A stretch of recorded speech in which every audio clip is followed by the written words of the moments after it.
última semana del año, son varios los que comienzan a hacer los balances. Lo estamos haciendo también aquí en Lo que queda del día en Cooperativa. Ayer lo hicimos con un ministro de la Corte Suprema, Lamberto Cisternas, para hablar del debate judicial de este 2016. Hoy está con nosotros el presidente de la Cámara de Diputados, el diputado socialista Osvaldo Andrade. En un año político complejo para el gobierno, complejo para la nueva mayoría, complejo para la clase política en general. ¿Cómo está, diputado? Buenas tardes. Falta agregar complejo para la política. Bueno, tal cual. Gracias por acompañarnos aquí en los estudios de Cooperativa. Gracias por invitarme. En una primera mirada de este 2016, casi como un titular periodístico, ¿qué sería lo bueno y lo malo? Yo diría que lo bueno fue la gratuidad de la educación para un importante número de familias. Lo malo es que eso se logró a través de una glosa y no a través de la ley. Lo bueno es que logramos construir un andamiaje institucional para el tema de las malas prácticas y la influencia del dinero en la política, pero no hemos podido avanzar más sustantivamente en el desenlace judicial de estos asuntos. Ahora, diputado, ya mirándolo como más hilando un poco más fino, desde su punto de vista, desde el bloque al que pertenece, ¿el gobierno fue un buen año para el gobierno del 2016? Los balances hay que hacerlos el 31 de enero. ¿Ah? Yo creo que eso es importante. Diciembre más bien.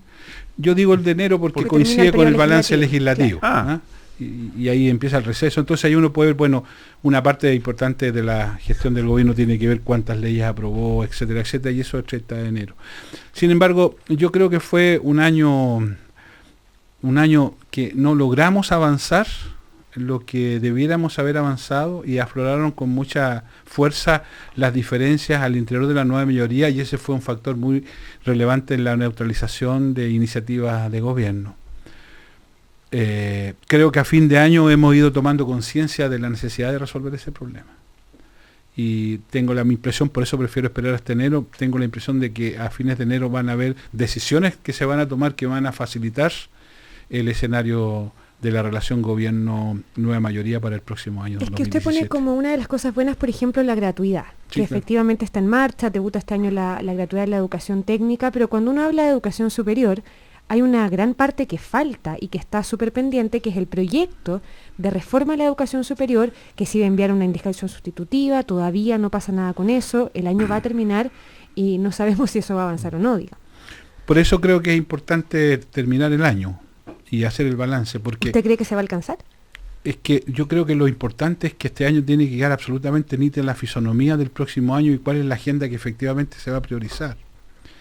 Mientras exista esta nebulosa de cuánto y de qué cosas, y nadie esté muy claro cuál es, cómo se expresa materialmente este concepto de acotar la agenda, tenemos una incertidumbre y por eso es muy difícil. Si nosotros de aquí a fines de enero lográsemos aprobar las cosas que resolvimos aprobar a enero, pero tuviésemos la agenda acotada y tuviésemos un compromiso de la coalición con la agenda y en consecuencia con el gobierno, creo que el 2017 pudiera ser más venturoso. Si por el contrario no logramos esto, le advierto que el 2017 va a ser tan enredado como el 2016. Bueno, un 2017 que es un año electoral, como bien sabemos, en lo presidencial y también en lo parlamentario. Para Osvaldo Andrade, ¿qué es lo imprescindible? ¿Qué no puede quedar fuera de la agenda? Para mí lo imprescindible es lo de educación.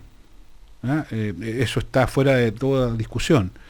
Si el legado de la presidenta va a ser la educación, y en consecuencia es la nueva educación pública, y en consecuencia es el tema de la desmunicipalización, es el tema de la educación superior, es el tema de, bueno, el estatuto docente ya se aprobó, es decir, configurar y cerrar el capítulo de educación. Por cierto, van a quedar cosas pendientes, pero que no queden pendientes compromisos de presentación. Yo creo que para mí eso es lo central. Así como el primer gobierno, el legado es el tema de la protección social y particularmente la reforma previsional, yo creo que el legado de este gobierno va a ser la reforma educacional. ¿Y el tema previsional, perdón? ¿El tema de las pensiones, que fue otro de los ejes de este año? Yo pienso que en el tema pensiones es muy probable que lo que tengamos sean más bien reformas más puntuales. Y lo que yo espero es que haya una presentación de una reforma estructural, pero solo la presentación. No creo que lleguemos a...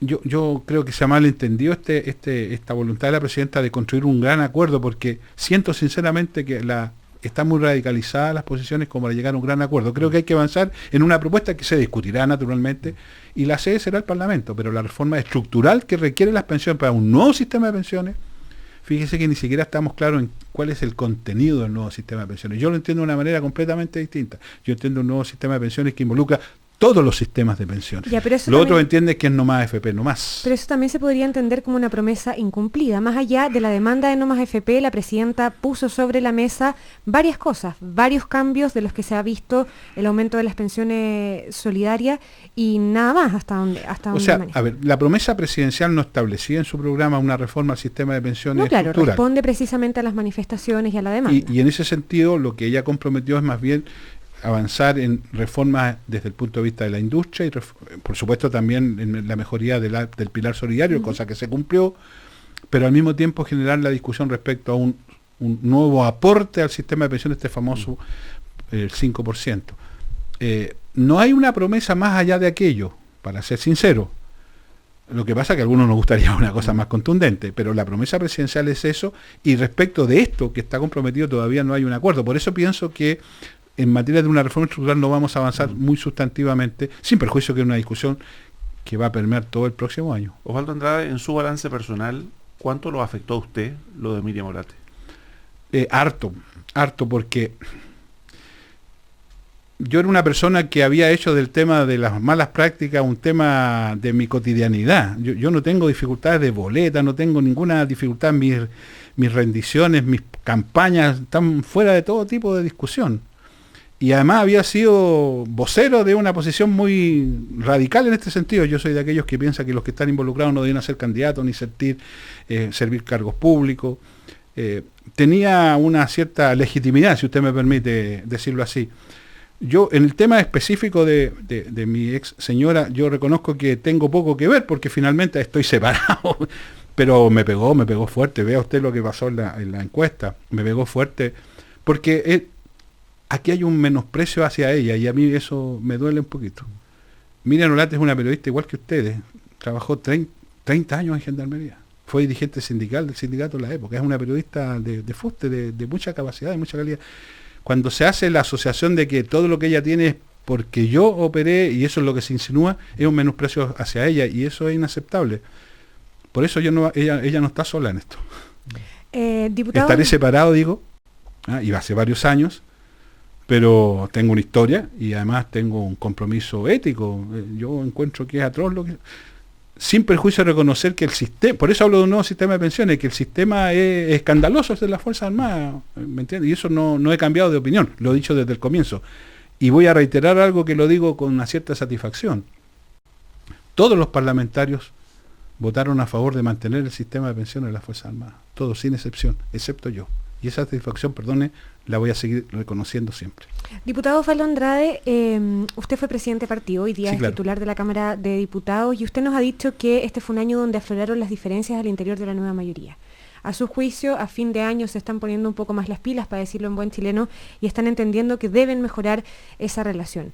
Pero si le tocara, si tuviera que juzgar el actuar de los presidentes de los partidos de la nueva mayoría, en el poder haber evitado a lo mejor que esas diferencias afloraran de la manera que afloraron, haber minimizado los efectos de esas diferencias.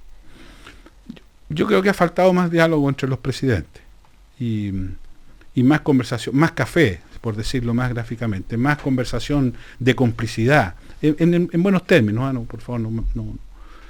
Yo creo que ha faltado más un entramado entre ellos que generara anticipación.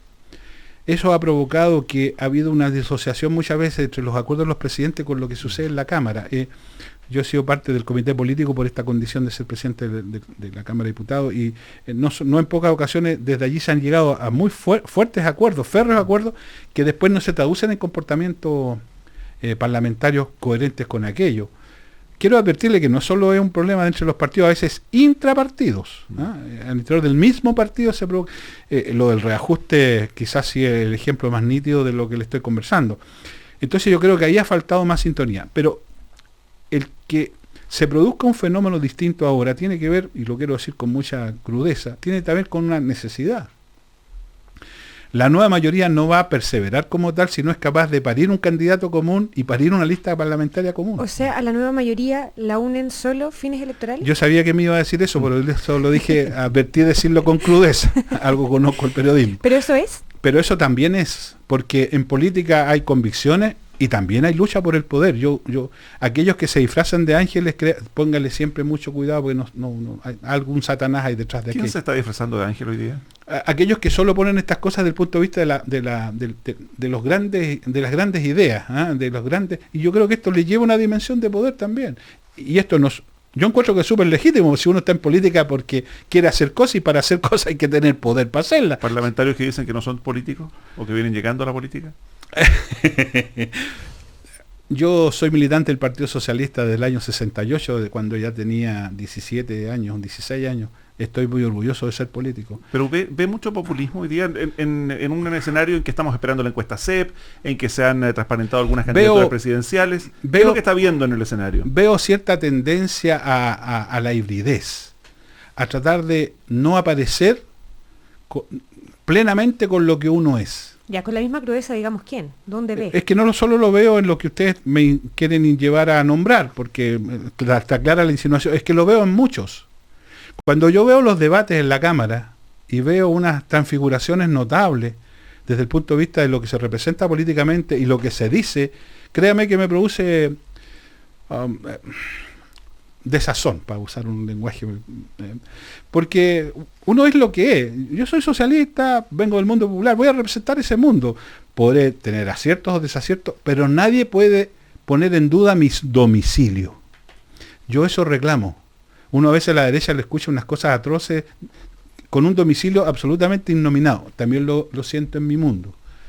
Entonces, me preocupa eso porque es fácil.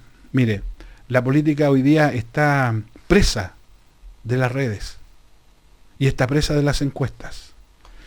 Los políticos, no digo todos, pero un número de ellos los días lunes ven la encuesta que sale y eso les genera su conducta semanal. Y ven las redes y eso les genera su conducta semanal. Si a la semana siguiente la encuesta dijo otra cosa y las redes dijeron otra cosa, su conducta varía. Pero las redes no son de alguna forma también reflejo de lo que está pasando con la ciudadanía, porque también se habla de una disociación entre cierto sector de la clase política y la ciudadanía. O sea, prueba de ello de alguna forma fue esta marcha No Más AFP, que no vimos venir desde muchos medios de comunicación, en su dimensión, me refiero, en su magnitud, tampoco desde la clase política. Usted tiene razón, pero solo un matiz. Es una parte de la ciudadanía.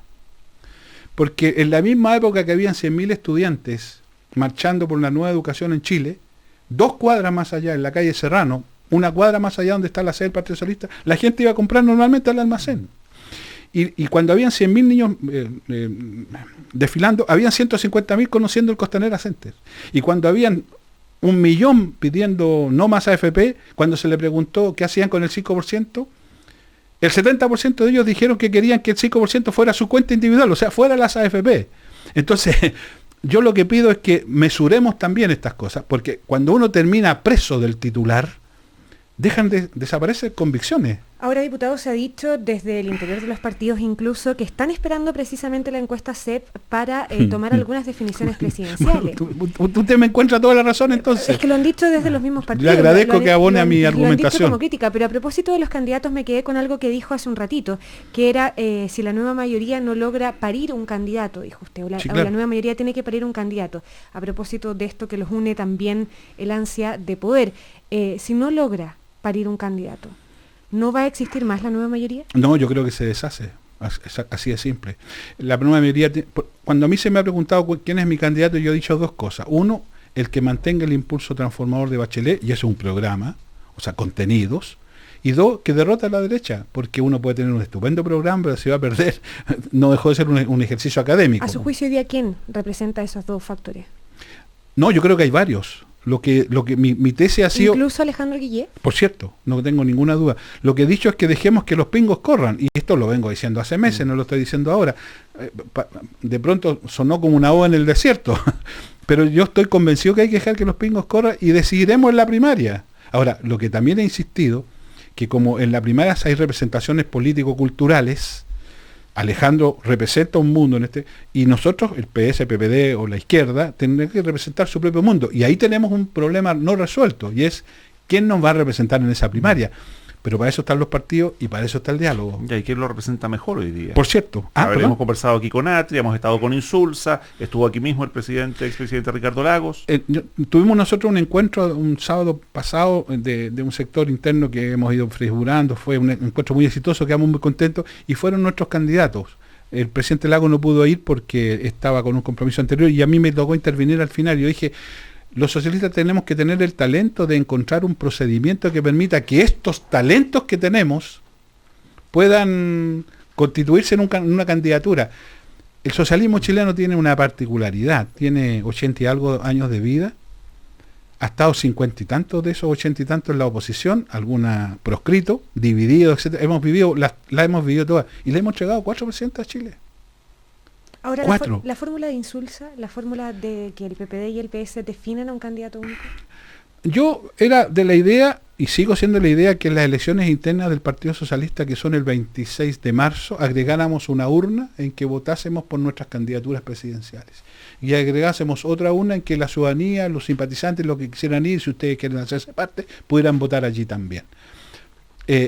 Si el que gana es Lago, se resolvió el problema.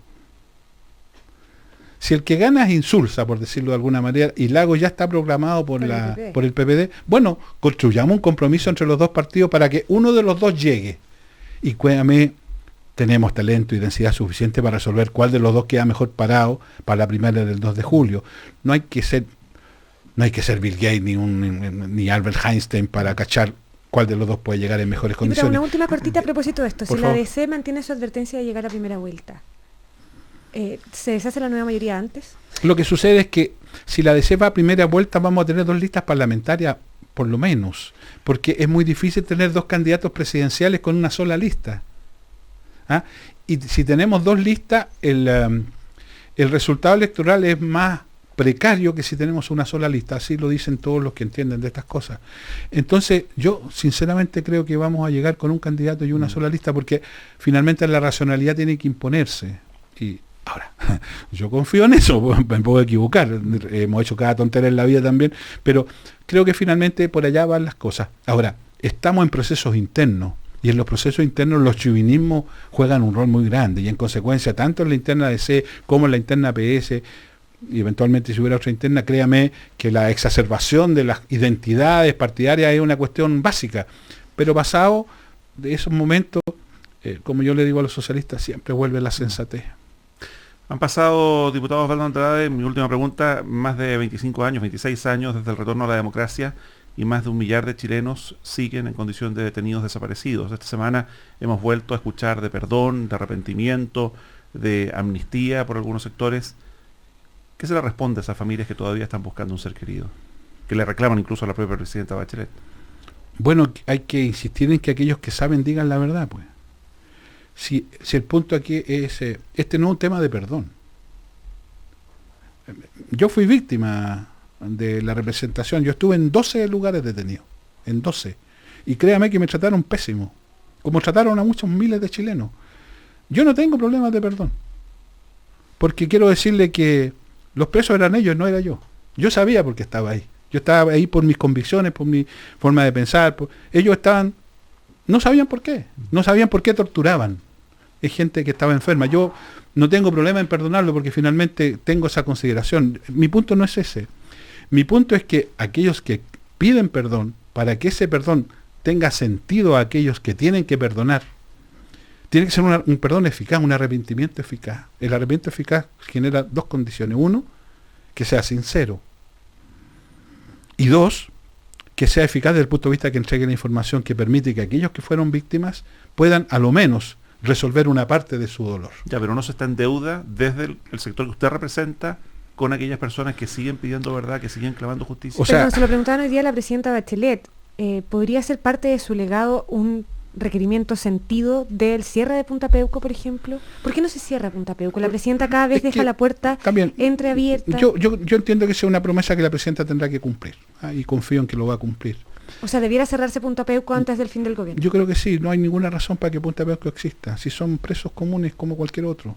Lo que no significa que cuando fue el momento de construir las cárceles especiales para que ellos estuvieran presos, porque acuérdese, bueno, ustedes son más jóvenes, Pero acuérdese que Contreras nos decía que él no iba a pasar un día preso y hubo que construir una cárcel, pero terminó preso. Esta es una transición que logró que el jefe de la policía política terminara preso y el autor intelectual de todo esto desnelable hecho terminara loco y así liberó su responsabilidad penal. A margen de que haya sido loco o no, esa es una disposición facultativa que yo no tengo. Lo que quiero volver al punto es, si a mí me dicen que el arrepentimiento es eficaz y que se entrega información, creo que se crea una fisonomía distinta para enfrentar el problema. Si hay gente que todavía tiene en sus casas la pieza esperando que llegue el detenido desaparecido. Nosotros tenemos a Carlos Lorca, el único diputado que sigue siendo detenido desaparecido. Carlos era jefe de la Juventud Socialista. Él estuvo preso en Villa Grimaldi. Yo les puedo mostrar el árbol donde lo tuvieron colgado. ¿Qué se le dice a esa familia? Entonces, si las personas que están allí no están en condiciones de entregar información porque están interdictos, ya demente o que sea, bueno, que nos traiga el ejército, pues. Si allí está la información. ¿Hasta cuándo vamos a seguir con esta tontera de que en Chile no está la información? Si eso no lo cree nadie. ¿Usted piensa que en un ejército como el chileno, que una tuerca queda registrada, que una bala queda registrada, no va a estar esa información? Entonces, si queremos un genuino acto de reconciliación, empecemos por la verdad. Si no hay verdad, y respecto a la justicia, mire, aquí nadie está hablando ni de amnistía ni prescripción, porque eso son delitos de lesa humanidad, iría contra nuestros compromisos internacionales. Yo entiendo que se está hablando de una forma de cumplir la pena. Bueno, si hay arrepentimiento eficaz, yo creo que algo se puede discutir, pero tiene que haber verdad, si no esto es un agravio. Es un agravio para la familia. Inauguramos un memorial hace poco en Puente Alto, perdón si me extiendo en esto y entiendo que ya me está mirando con cara que dice, y ahí estaban los muertos nuestros, de mi comuna, de Puente Alto. Ahí eran compañeros míos, de colegio. Yo estuve preso con ellos. Por favor. Diputado Osvaldo Andrade, presidente de la Cámara de Diputados, muchísimas gracias por acompañarnos a esta hora. No, gracias a ustedes, que tengan un muy buen fin de año. Gracias, diputado, feliz año también. Nosotros nos vamos rápidamente a la pausa, volvemos con los titulares, volvemos para saber lo que pasó y en el caso Cabal en Chiloé, que recupera la conectividad y muchísimo más.